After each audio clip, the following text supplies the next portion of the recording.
Being a good listener is critical in job interviews, dates, any conversation, but listening is easy to mess up. And these are the 3 worst mistakes, like really bad. And they leave the people in our lives feeling like we just don't care. Here's the first issue, okay? Imagine you're talking to me about your friend who's being a little annoying, has made you upset about something, and before I even understand the full issue, I start giving you advice, gyan, sharing my wisdom.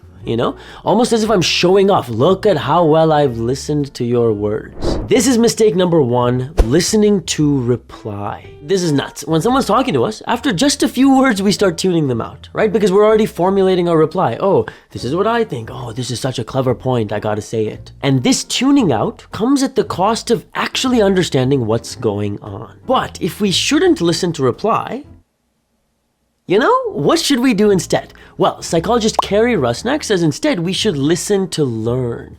Learn what the other person's trying to tell us. Learn what's really going on. And a sick study from 2016 tells us exactly how we can listen to learn, okay? Get this. Researchers found that when we paraphrase what someone's saying and say it right back to them, it leads to way more agreement and a better perception of our listening. It sounds crazy simple, but this process of paraphrasing lets us make sure, okay, I definitely know what's up, and it lets the other person know that we got it, leaving them feeling heard and understood. Let's imagine another conversation, okay? You're telling me about how your professor's being super strict and just grades horribly. You've bunked 10 out of 11 of his classes, but that's not the point.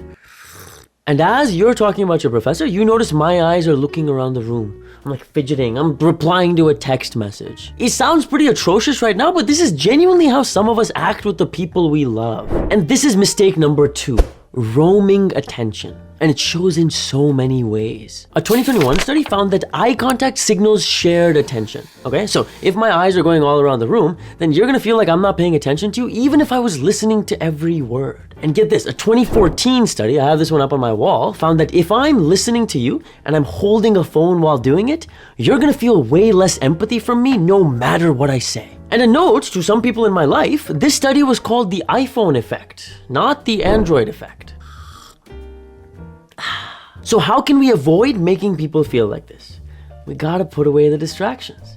Get your phone out of sight, make eye contact while you're listening. And if it's a bad time, let's say I'm waiting for a call or I've got an important meeting coming up, we gotta let the other person know. Hey, heads up, I'm waiting for an important call right now, so I'm not able to focus, but I wanna hear all about this, I wanna understand what's going on, so can we talk about this properly right after my call? That was so chill.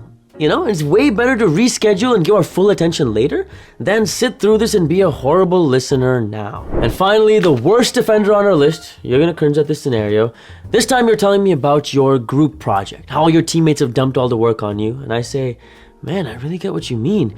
I had this group project once, and what happened there was, and boom, now we're talking about me. We've all done it, and this is mistake number 3, shifting the spotlight. Sociologist Charles Derber talks about this. Okay, bro's a genius, and he says that every conversation has this spotlight which is swinging back and forth between you and me, okay? It's not on the person who's talking, the spotlight's on the person we're talking about. So it's on whichever of us is the focus of the conversation right now. So if you're talking about your group project, then the spotlight is on you, and when I switch the topic to my group project, I stole that spotlight, leaving you feel unheard, even invalidated. So instead of shift responses, what can we say? Well, Dr. Derber also talks about support responses. Okay, these are responses which leave the spotlight exactly where they are, but they're just supporting your explanation. A great support response could be a follow-up question, or even just phrases like, ah, man, that sucks, or I get what you mean, that makes sense. Or if you're feeling super lazy, then even just, ah, wow. That's it. In linguistics, we call this back channeling, and it's just a simple way to show the other person that we're listening without stealing the spotlight. And let's be honest, right? It's easy to be a good listener when someone's sharing positive things with us. But when someone's going through some shit, it's easy to say the wrong thing, right? And those moments stick with people, especially the people we love. So I've broken down the 3 worst phrases to say when we're listening to someone in this video, so that we can support the people we love no matter the situation. We'll talk soon.